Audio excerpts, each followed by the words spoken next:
2 months ago, I built this.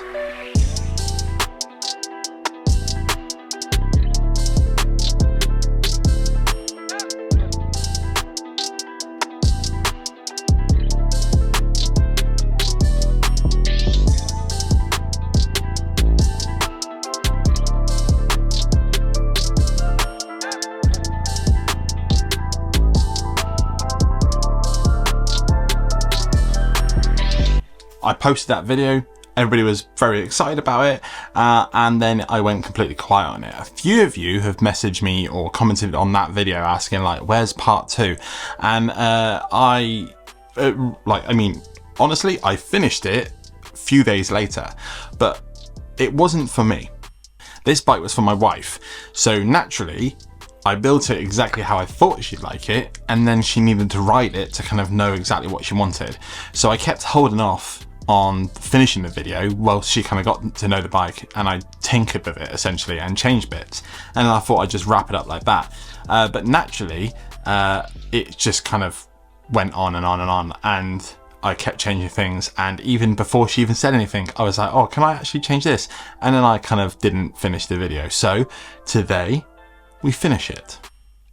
Now, most of you know this already, but I'm not a professional bike mechanic. I pretty much know how to do everything. I have done everything multiple times, but I don't build things for other people, essentially is what I'm getting at. I build bikes for myself. I sometimes help my friends, sometimes tinker on other people's bikes, but generally the only bikes I build are for me. The reason I'm bringing that up is the fact that it was kind of difficult to build it for someone else. Sometimes you kind of get quite stuck in your ways, in the sense that I like really wide handlebars. I like a little bit of sweep. Turns out she's way more into something more narrow and just a direct flat bar. That's the style she likes to ride. I also really like riding a front basket, and I load it up with anything I like, as heavy as I like, and I think it's fine. Where she wasn't that kind of into it. The basket generally does kind of change the way the front of the bike works, and she likes raging across the fields and doing single track and stuff, so she just doesn't want it on there. So I kept changing things, tinkering around, and I think we have nailed it. Although as soon as I've said that, I've remembered I've changed something, and I was going to do it probably tomorrow.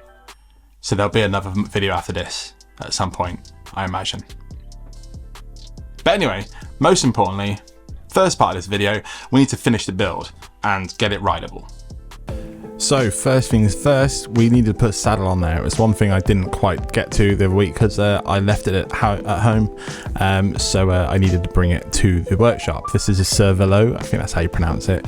It's quite a wide saddle, which is a bit more friendly for women.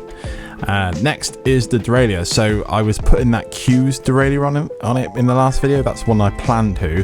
This micro shift advent, this is the mini micro shorty, I can't remember what they call it. This is the same one that Velo Orange sent me for my Neutrino, and it is absolutely unbelievably cool. By the time I was fitting it on the Itty Bitty, I'd already finished my VO, and I was riding around, and the derailleur was so good, so I had to buy one for this as well.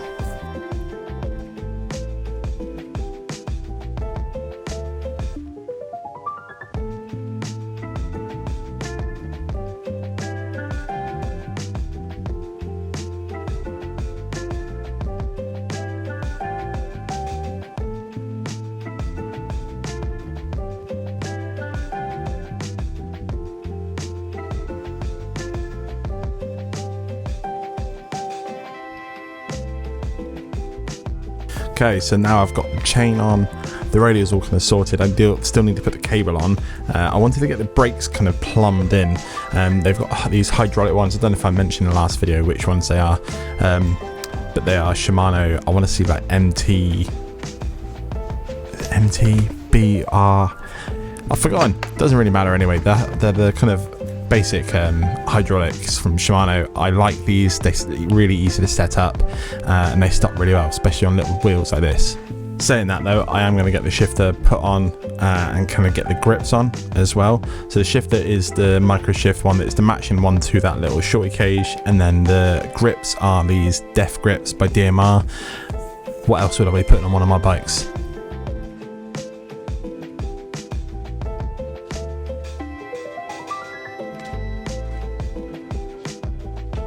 So the cables or hoses and the levers are both filled with oil already. So it was a case of getting them in there as quickly as possible so I didn't lose too much pressure. That's not really a thing. I should have put the olive and barb in the cable first before I did this, but I didn't do that. Luckily though, the pressure was still pretty good, and I didn't need to do a bleed immediately. I have done one since to kind of get it stopping nice and perfect. But yeah, that's it really.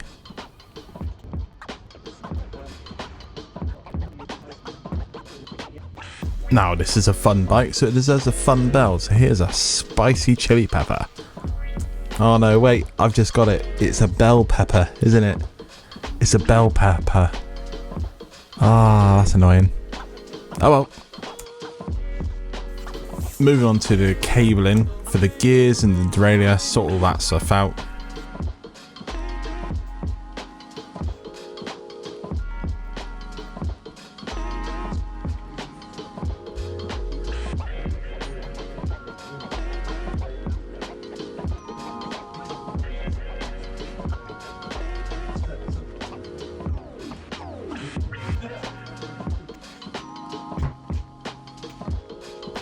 I don't know if it's just me or not, but micro shift derailleurs take the least amount of messing around with. They're still like need a bit of adjustments, and you still have to make sure everything's kind of right. But like I always find that it's easiest to set up. I don't know why, but I rate them. Everything micro shift so far I've tried, I rate. Now, I mentioned earlier on that she didn't like the basket that much, but I have a very good basket from Cycle Manivelle, and I wanted to put it on here because I thought it'd look sick.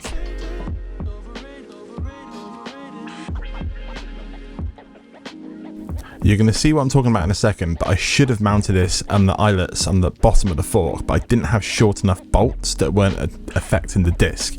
So they're currently attached to the fork, but I do later on move them down, but I don't have any evidence of that.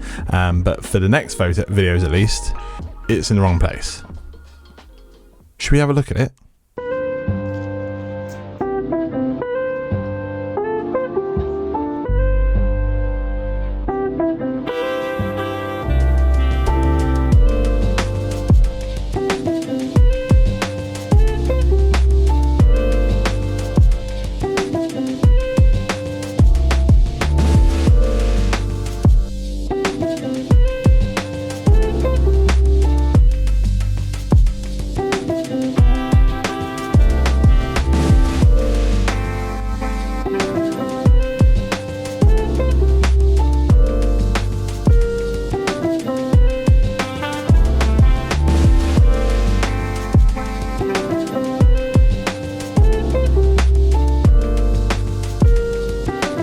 And that was how it was for almost a month and a half, maybe almost 2 months, very recently, that I tinkered the last couple of bits. And the only things he wasn't completely convinced by was one, the tyres, and the tyres was mainly the fact that their Smart Sams are really good in thick mud and rocky terrains and kind of technical stuff, but just bombing across the fields that she rides across and the roads around near her work and stuff, they weren't that great. I actually did give her, for a little whilst I was trying to work out what tyres I was going to give her more permanently, I forgot what they're called, something 8s, the ones that Velo Orange sent me. I put those on her bike and then put the Smart Sams on mine. And if you've been watching any of my Instagram videos recently, you've probably seen what I've been riding on my Neutrino and seen the chunkier tyres. So that's where they came from. Before we move on to tyres though, there was the basket. The basket she liked very much. She liked being able to put stuff into it, especially the fact that Manivelle sent me their bag that fits directly into the basket, like perfectly snug as well.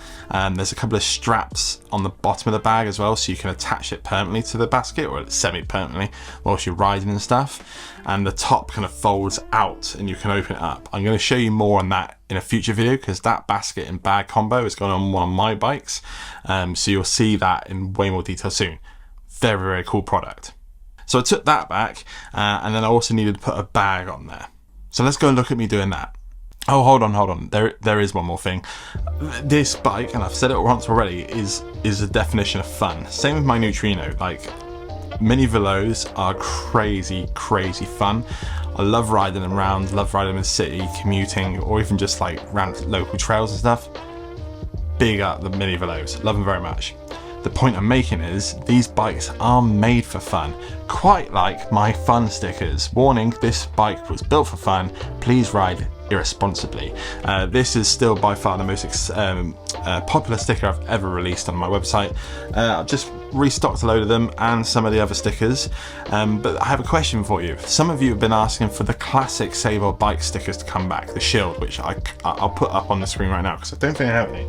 Scratch that, I just found one. These ones here, the kind of shiny, trying to get the light, SMILEY bikes.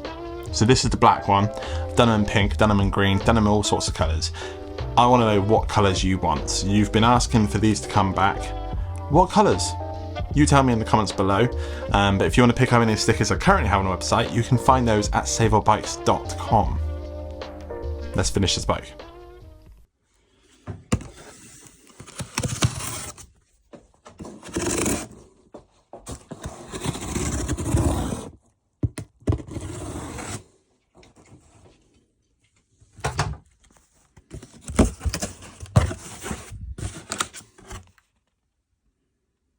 I can smell some rubber.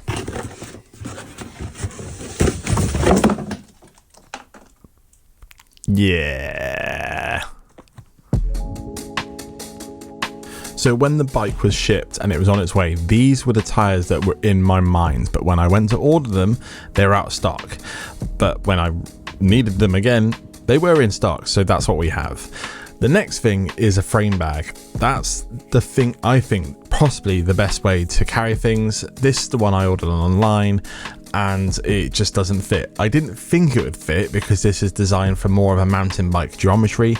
The frame's going to be a completely different size. I thought I'd try and make it fit, but it really doesn't. The thing you might notice with this bag, which is kind of cool, is the fact that it is two bags that you can attach together. So in the end, I decided to ditch the big part and just have the smaller part.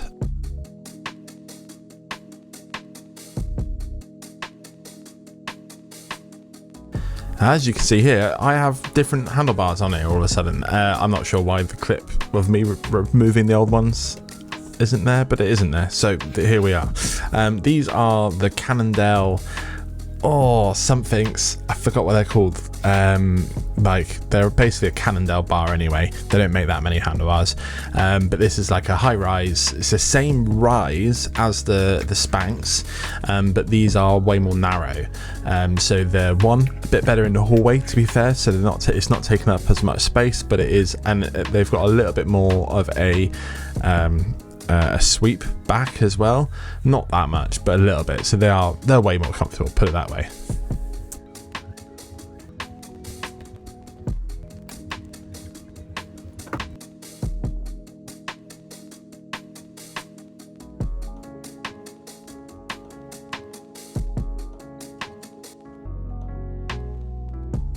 Now I've had this knocking around for like maybe 2 years. I can't remember where I bought it from, but it is sick. It's an new old stock Riders cycle fashion accessory. It goes on the crossbar on this on the handlebars. It looks really cool. That's purely the purpose. I think these were kind of more of a safety measure on like kind of like BMX and stuff, for like if you chinned the handlebar, it'd give you a bit of a cushion. I think that's why. Is that why? I was never really into retro BMXing, but it looks sick in my mind. My friend Chris from Zola Works made me this when he kind of started out, so like a couple years back now. I saw it and I was like, it is perfect for this bike. It's got a one-handed open on it, which is super cool. I'm going to link his website down below so you can go and check it out. But I do, highly rate Zola Works. Cheers, Chris. Well, that's that. We should go and, well, for the second time, go and look at it.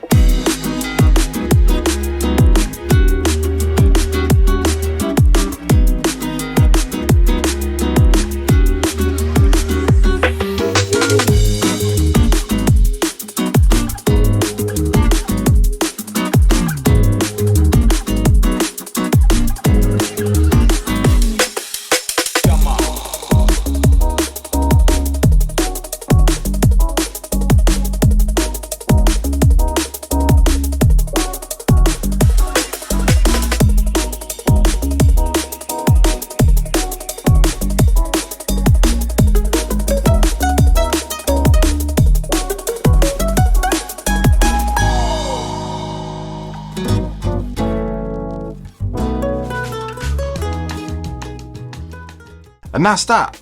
For now, at least, it's finished. There is one thing that I'm probably going to do on it very soon, potentially in the next couple of days. My wife would quite like a pannier on the back of it as well. So I've got a rack that I'm going to probably mount, and maybe I'll put a reel or something on Instagram when I've done that so you can check it out. But that's that. You might have seen that the Velo orange saddle that I had on my Neutrino is now on the Itty Bitty. My wife tried out a Neutrino, and the one thing she came away from it was the fact that she literally said, "Can I have your saddle?" She was straight as forward as that. She was like, "Can I have your saddle?" And I said yes. I kind of miss it a little bit. It's a very nice saddle, but I also really like my charge spoons, and I've put that camouflage one on my Neutrino now, and it looks sick. So I'm pretty chuffed. Now, a lot of people have asked for comparison videos and to review them up against each other, and both these brands have helped me out a bunch in this year with these bikes, and I don't want to do that, if I'm really honest. I love them both equally very, very much, and I'd end up finding reasons to review so I'm not going to review them against each other necessarily, but I am going to share them in more detail as time goes on, and probably in videos together. Mini Velos are sick. Everybody who has one or has ever ridden one knows that they are awesome, and I will probably be sharing them way more in the future as time goes on. But go hit up Kyoot Bike. I'll put a link down to their Instagram and their website down below. Show them some love, go have a little browse round, check it out what they have going on. Thank you again to Phil for hooking me up with the frame and some of the components to kind of pull this up for my wife. She absolutely loves it. She goes out on it as much as she possibly can, and it is a sick bike. So that's it for now. If you are new to the channel, welcome. We make lots of different types of bike content, a lot of building, but sometimes just hanging out and looking at bikes, stuff like that. If you would like to see more of these sort of things, or if you've seen my videos in the past and you haven't subscribed, now's the time. That's the button there. Give it a little tap. It's absolutely free. It helps me out a bunch, and I make content every single week.